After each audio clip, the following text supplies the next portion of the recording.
ചോറായി. ഇത് ചോറ്. ഇന്ന് പുളിശ്ശേരിയാണ്.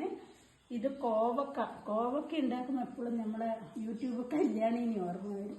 പിന്നെ സാമ്പാർ, ചട്നി, ഇഡ്ലിക്ക് ചട്നി സാമ്പാറോ, പിന്നെ മാങ്ങ ചമ്മന്തി, അച്ചാറ്, മുരിങ്ങയില്ല തോരനാക്കി, നല്ല മുരിങ്ങയില്ല തോരൻ. ഇത് പൊതി കെട്ടുവാന്ന്. ഇത് 4 എണ്ണാണ് ഇഡ്ഡലി. 4 എണ്ണാണ് എല്ലാവർക്കും കൊടുക്കുന്നത്. 4 എണ്ണ. എന്നിട്ട് ഇഡ്ഡലി, ചട്നി, അങ്ങനെയാണ് ഞാൻ പൊതി കെട്ടുന്നത്. ഇത് പിന്നെ അതെല്ലാം മറ്റേതെല്ലാം പാക്കിങ് ആക്കിയിട്ടാണ് കൊടുക്കും.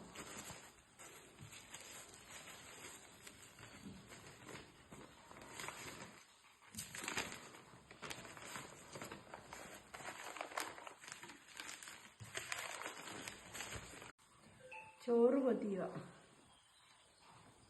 ആദ്യം ഞാൻ ഇങ്ങനെയാണ് വെക്കും. ഇതിൻ്റെ ഇലയിൽ ഇങ്ങനെ ആക്കിയിട്ട് ആദ്യം കുറച്ച് കറികളും, ഇത് മുരിങ്ങയില തോരൻ. മുരിങ്ങയില ഇഷ്ടമാകുന്നവർ കൂട്ടിട്ട്, ഇല്ലാത്തവർക്ക് ഇത് കോവക്ക. എന്നിട്ട് ഒരു അച്ചാറ്.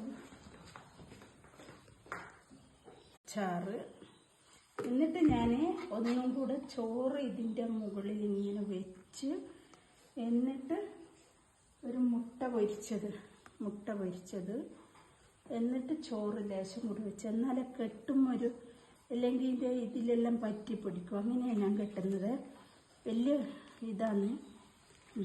എന്നിട്ട് ഇങ്ങനെ ആക്കി